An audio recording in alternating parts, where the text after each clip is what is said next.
আমি তোমাদের সাথে একটা পোস্ট শেয়ার করছি। সেই পোস্টটা আমাকে দিয়েছে, মানে পোস্টটা আমাকে দিয়েছে, আর ফেসবুক থেকে এই পোস্টার মাধ্যমে কি বলতে চাচ্ছে তোমরা একটু প্লিজ বলবে। আমি কিন্তু বুঝতে পারছি না, তাই তোমরা যদি জেনে থাকো তোমার এই ছোট্ট বোন হিসেবে একটু জানিও। আর একটা কথা বলি, আর এটাও বা ফেসবুক থেকে কি বলতে দিচ্ছে সেটাও আমি বুঝতে পারছি না।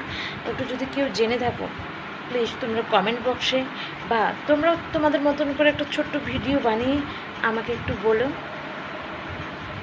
জানি না তো, তাই যতটুকুন জানি ততটুকুন আমি ফেসবুকে কাজ করে নিই। আর যখন জানি না আর জানতে চাই না, তাই তোমাদের কাছে আসি। আর এটুকুন আমি বিশ্বাস করি, আমাকে অনেক কিছুতেই আমার অনেক বন্ধুরা হেল্প করেছে। আর এটা তো অবশ্যই আমার ফেসবুকের বন্ধুরা অবশ্যই হেল্প করবে, এটা আমার বিশ্বাস।